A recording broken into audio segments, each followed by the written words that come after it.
Hello and welcome back, all my Dragon Ball theorists. If you haven't read the last manga chapter 46, then I suggest that you do so. I will leave a link to Viz in the description. It is free to read there. Now, there were a few very interesting things before we get into the Moro battle of him crushing Goku and Vegeta, and that is the pacing. It was fast-paced and awesome, but this quote right here towards the end of the chapter when Vegeta asked how long they were unconscious for and finds out it's been 3 days. This is when you realize that like many of the battles or arc that have taken place on Namek, time for some reason comes to a halt.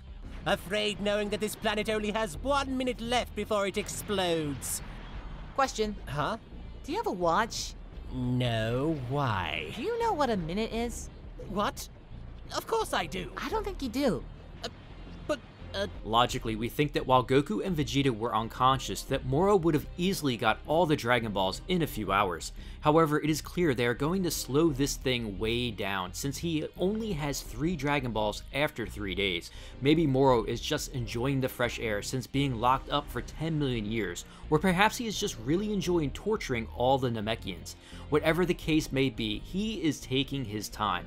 It could also just be that he doesn't consider anyone a real threat to him either, which is something that Moro let Goku and Vegeta know as he goes to absorb the last bit of their energy from their bodies. I can't wait till this gets animated, as this panel was amazing. He just uses his telekinetic power to have Vegeta fly towards him into his hands. Before we even got this far though, I honestly thought that when Moro ate Vegeta's Gallic Gun attack, that this is how Moro's power was originally going to work, that he would be able to absorb energy attacks.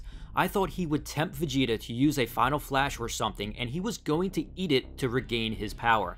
However, the fact that he can absorb anyone's energy while on the planet along with this ability is going to make him nearly unstoppable through any traditional means of fighting for our heroes. Moro is beyond dangerous because before Goku even began his fight to help Vegeta, he was completely drained of energy, just being in Moro's presence and having his life force drained to almost nothing.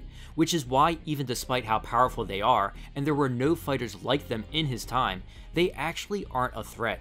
Only the great Lord of Lords was a challenge because he sealed Moro's terrifying abilities. Let's be honest here, even if Goku and Vegeta figure out a way to stop Moro from draining their energy when they fight, whether it's using some sort of barrier like they did in the tournament to protect against Lavender's poison, which maybe in theory something like this could work, but even if it does, they can't use a Kamehameha, Final Flash, or any other large energy attack while fighting Moro, since he can just eat them to gain more power. This is a huge handicap for Goku and Vegeta to overcome since their best moves just don't work. Even after 3 days, Goku for some reason can't use his instant transmission, so they will have to recover and get out of Moro's way until they can actually come up with a plan. There is just no stopping this guy currently, as even the best hope of Namek, in the form of a super fighter to stop Moro, failed miserably, in what I thought was one of the best bone-chilling lines said by a villain in Dragon Ball. Apologies, he was dead before I could even see his face. I really love this chapter, and as I stated, it is clear we're going to be on Namek for a bit. Moro is becoming the villain we all needed in Dragon Ball, and with how completely dangerous he is, I hope we get everyone involved in this battle. Maybe there will be an epic battle on Namek to stop Moro from attaining the Dragon Balls like back in the Frieza saga. Speaking of Lord Frieza, I would be very interested to see these two talking to each other. Maybe at some point Frieza helps Goku and Vegeta or somehow works his own plan into this storyline. Now let me know what you thought of the recent manga chapter 46 and what was your favorite part. Who do you think will come to help Goku and Vegeta next in their battle against Moro? I always love to hear theories in the comments below, and if you enjoyed this video, don't forget to hit that like button, and please subscribe and turn on that notification bell to keep those theories coming.